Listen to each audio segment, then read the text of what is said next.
5월 13일 목요일 새벽 예배 본문의 말씀은 사무엘상 1장 19절로 27절까지 말씀이 되겠습니다. 사무엘상 1장 19절로 마지막 절 27절까지 말씀을 통해서 목요일에 주시는 하나님의 은혜를 함께 나누도록 하겠습니다. 자, 이제 어제 말씀까지 18절까지 말씀에서 한나가 하나님 앞에 서원 기도를 드렸고 그 모습을 엘리 대제사장이 보고 처음에는 오해를 했으나 한나의 이야기를 듣고 축복 기도를 했고 그 축복의 말씀, 축복 기도를 들은 한나가 그 말씀 딱 붙잡고 이제 마음을 고쳐먹고 이제 돌아갔다라고까지 하는 말씀을 들었습니다. 자, 드디어 사무엘서의 주인공이라고 할 수 있는 사무엘 선지자가 이제 출생하게 됩니다. 그 이야기가 이제 오늘 단락에서 나오게 됩니다. 사무엘 선지자의 출생과 그리고 한나의 그 서원대로 하나님 앞에 드리는 봉헌의 이야기가 나오게 되는데, 자, 본문으로 들어가면서 본문 속에서 주시는 은혜를 함께 나누도록 하겠습니다. 19절입니다. 그들이 아침에 일찍이 일어나 엘가나, 한나, 브린나, 엘가나의 가족들이 아침에 일찍이 일어나 여호와 앞에 경배하고 그래요. 자, 이제 절기를 지키고 이제 다 한 후에 아침에 일찍이 일어나 집에 돌아가기 전에 아침에 일찍이 일어나 여호와 앞에 경배했다. 어떻게 보면 오늘날의 새벽 제단을 쌓은 거죠. 새벽 예배. 자, 성경은 새벽, 아침은 하나님께 속한 거라고 계속 강조를 합니다. 새벽에 내가 너를 도우리라. 아침에 저의 소리를 들으시는 줄 믿는다. 성경은 계속해서 그걸 강조를 해요. 그래서 우리는 이 새벽 제단, 이 새벽 말씀, 그 새벽 시간을 정해서 아침에 첫 시간을 드린다는 의미이잖아요. 이것이 얼마나 중요한지 이 엘가나의 가족은 그거를 이 당시부터 지키고 있었던 거예요. 이 당시부터 새벽 제단, 새벽 예배를 하고 있었던 집안이라는 거지. 여러분, 여러분의 집안, 가게도, 가정도 새벽 제단, 새벽 시간. 나아가서 여러분의 자녀들도 새벽 예배, 새벽 제단을 쌓는 그러한 복이 여러분의 가정과 여러분의 자녀들에게 임하기를 예수 그리스도의 이름으로 축복합니다. 자, 여호와 앞에 아침에 일찍 일어나 경배하고 이제 돌아가는 거죠. 라마 1장 1절에 나왔던 엘가나의 살고 있었던 지역, 그 라마에 자기 집에 이제 이르렀어요. 그리고 엘가나가 그의 아내 한나와 동침함에 이제 동침을 했고 여호와께서 그를 생각하셨다라고 번역을 했는데 원문에 가까운 번역은 기억하셨다가 더 가깝습니다. 하나님께서 한나를 기억하셨다는 거예요. 하나님께서 결국 한나의 기도를 기억하고 계셨다는 거예요. 그래서 20절 한나가 임신하고 드디어 하나님이 한나에게 태를 여셨어요. 째가 이름에 아들을 낳아 사무엘이라 이름했다. 하나님이 자신의 기도를 들으셨다. 하나님이 응답하셨다. 이런 뜻으로 사무엘이라고 지었습니다. 이는 내가 여호와께 그를 구하였다. 간구했다. 라고 함이었더라. 드디어 사무엘이 하나님께서 한나에게 잉태케 하셔서 사무엘이 출생하게 됩니다. 자, 21절부터 이제 마지막 28절까지에서는 한나가 이제 사무엘을 이제 평생의 나실인으로 하나님 앞에 서원한 대로 봉헌하는 과정이 기록이 되는데 21절 봅니다. 그 사람 엘가나와 그의 온 집이 여호와께 매년제와 서원제를 드리러 올라갈 때에 매년 절기 지키라고 했으니까 하나님 앞에 그 제사를 드리러 예배 드리러 올라갈 때에 22절 오직 한나는 올라가지 아니하고 그의 남편에게 이르되 아이를 젖대거든 내가 그를 데리고 가서 여호와 앞에 뵙게 하고 거기에 영원히 있게 하리이다. 자, 자기가 사랑하는 아내 한나를 통해서 낳은 아들이니까 얼마나 기뻤겠어요. 남편 입장에서. 자, 그런데 지금 아내인 한나가 남편에게 어찌 보면 상의를 했는지 안 했는지 모르겠지만 갑자기 얘기를 해요. 내가 지금 하나님 앞에 가서 제사 못 드리고 나는 애 젖좀 더 먹이고 젖을 뗄 정도 되면 그때 내가 하나님 앞에 나아가서 하나님 앞에 이 아이를 영원히 바치겠다. 영원히 하나님의 사람으로 구분해서 키우겠다. 라고 이야기를 합니다. 그러니 남편 입장에서는 황당할 수 있죠. 이 아이를 그러면 내 크는 것도 보고 우리 가정에서 함께 자라게 하고 이걸 못하잖아요. 하나님에게 드리면 하나님의 사람으로 이제 써야 되니까. 근데 이 남편이 역시 믿음이 있는 사람이었어요. 23절을 봅니다. 그의 남편 엘가나가 한나에게 이르되 그대의 소견대로 소견에 좋은 대로 하여 아내의 이야기를 그대로 받아줘요. 아내의 그 의견을 받아줘요. 그를 젖대기까지 기다리고 오직 여호와께 그의 말씀대로 이루시기를 원하노라. 아내가 한 하나님 앞에 내가 평생에 바치겠다. 그것대로 하기를 원한다. 라고 엘가나가 이 남편이 얘기를 해요. 남편의 믿음도 대단하고 한나 엄마의 믿음도 참 대단한 것 같습니다. 자, 그러니까 이 부부 사이에서 하나님이 사무엘을 주셨겠죠. 자, 그러자 이에 그 여자가 한나가 그의 아들 사무엘을 양육하며 그가 젖대기까지 기다렸다. 자, 당시에 우리가 일반적으로 우리는 그 모유 수유를 요즘 이런저런 이유로 굉장히 짧게 하잖아요. 보통 6개월, 길으면 1년. 근데 당시에는 약 4살 때까지도 모유 수유를 했대요. 왜냐하면 아이가 의학이 발달되지 않은 때였기 때문에 모유 수유를 먹이는 것이 하나님께서 만드신 그 면역 체계에 굉장히 좋았고, 그 당시에는 아이가 병들고 아프고 그러면 거의 많이 의학이 없기 때문에 다른 방법이 없어서 모유 수유를 계속 한 4살, 3살 때까지 이렇게 했던 것이 노멀한 그러한 상황이었답니다. 그러니까 약 3, 4살 때까지 젖을 먹인 걸로 보이고 3, 4살 된 이후에 아이를 데리고 올라간 것 같아요. 24절을 봅니다. 젖을 뗀 후에 그를 데리고 올라갈새 숫소 3마리와 밀가루 1에바와 포도주 1가죽부대를 가지고 실로에 계신 언약궤가 거기 있으니까 하나님의 집 여호와의 집에 나아갔는데 아이가 어리더라. 정확히 몇 살인지는 알 수가 없어요. 근데 한 4, 5살, 많아야 6살 되지 않았을까 짐작을 합니다. 25절 그들이 숫소를 잡고 아이를 데리고 엘리에게 가서 그랬어요. 근데 여기서 그들이 누구냐?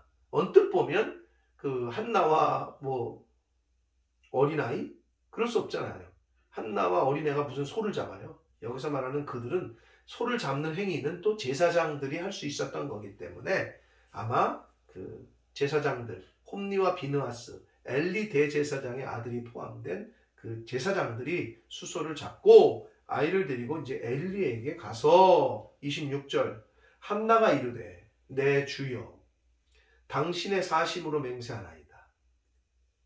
나는 여기서 내 주 당신 곁에 서서 여호와께 기도하던 여자다.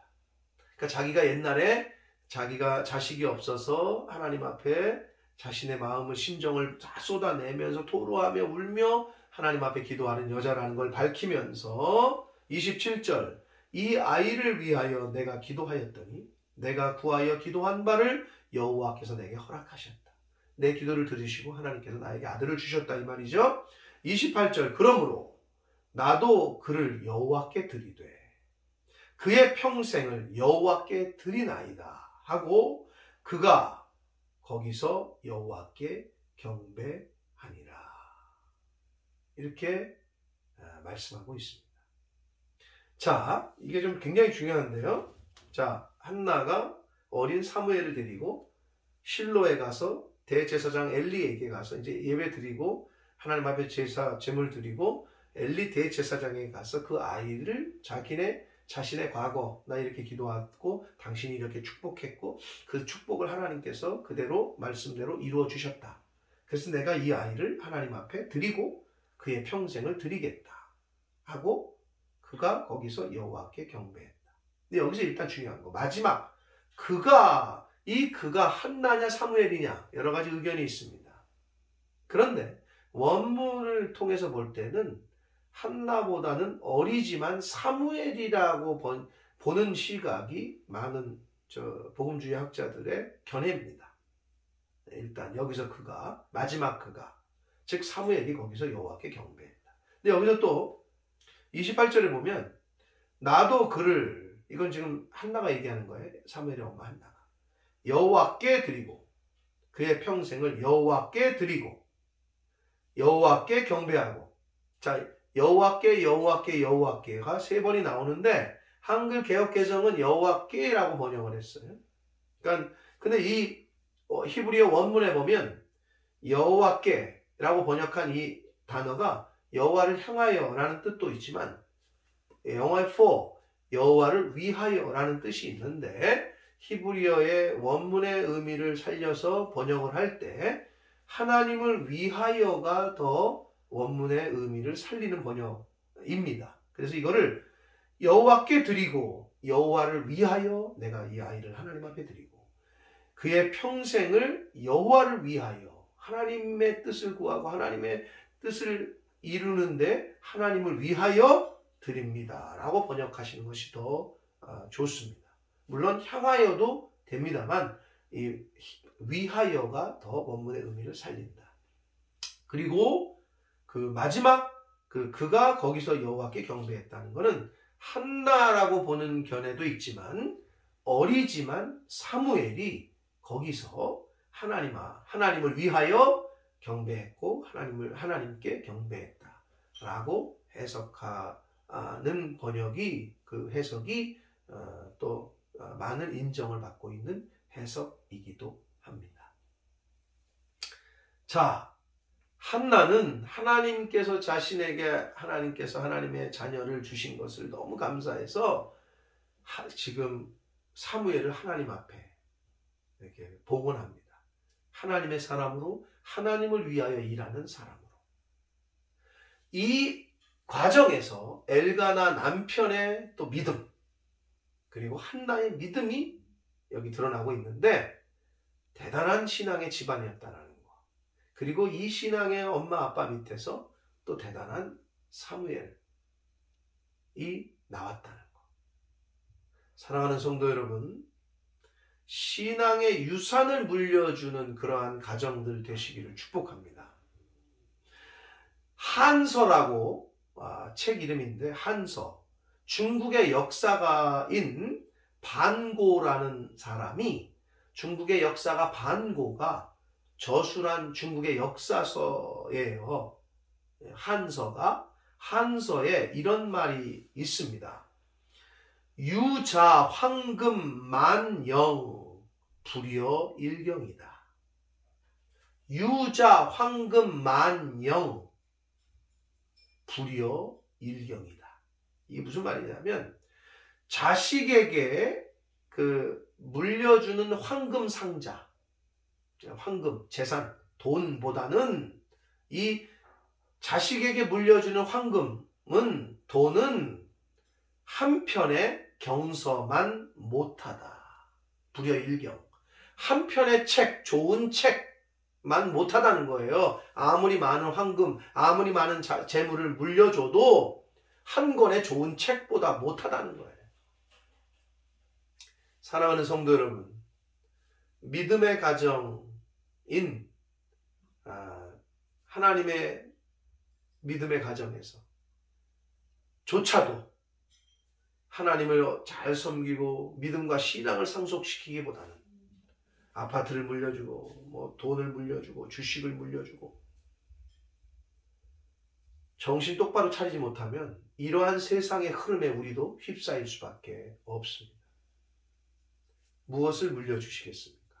그 금쪽 같은 내 새끼, 사랑하는 여러분의 자녀들에게 무엇을 물려주시겠어요? 하나님의 자녀라고 인정하시고 그렇게 키우신다면 하나님을 잘 알고 잘 따르고 섬길 수 있는 믿음과 신앙을 상속하고 물려주는 그러한 믿음의 부모님들이 되셔야 할 줄 믿습니다. 엘가나 그리고 한나라는 믿음의 아버지 어머니에게서 신앙과 믿음의 유산을 물려받은 사무엘은 이스라엘 역사 가운데 최후의 사사로서의 그 임무를, 그리고 부족 국가에서 왕정 국가로 넘어가는 그 브릿지 역할, 하나님의 주신 그 중차대한 사명을 감당하는 하나님의 사람으로 우뚝 서게 됩니다.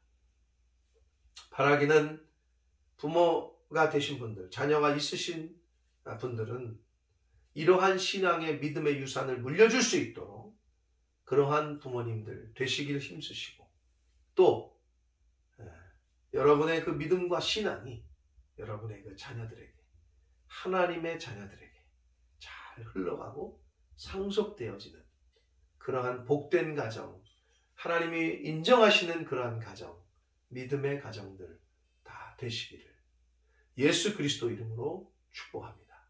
기도하겠습니다. 살아계신 하나님 아버지, 감사와 찬송과 영광을 올려드립니다. 아버지, 오늘도 새날 주시고 생명 주시고 하나님의 말씀을 전하고 듣게 해주시고 깨닫게 하시고 교훈하시니 하나님 감사합니다. 아버지 하나님, 자녀는 하나님께서 주신 여호와의 기업이라 하셨습니다. 내 새끼, 내 자녀가 아니라 하나님의 자녀임을 잊지 않는 부모된 저희들 되도록 주여 은혜 내려 주옵소서.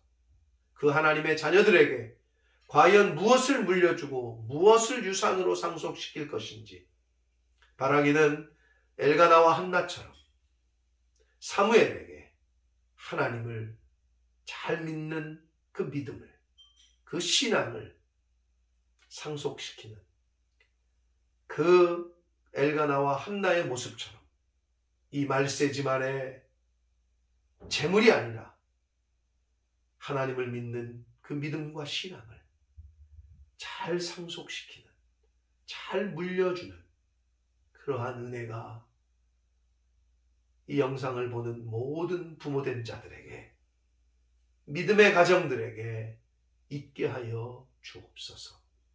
예수 그리스도 이름으로 축복하며 기도 올리옵나이다. 아멘.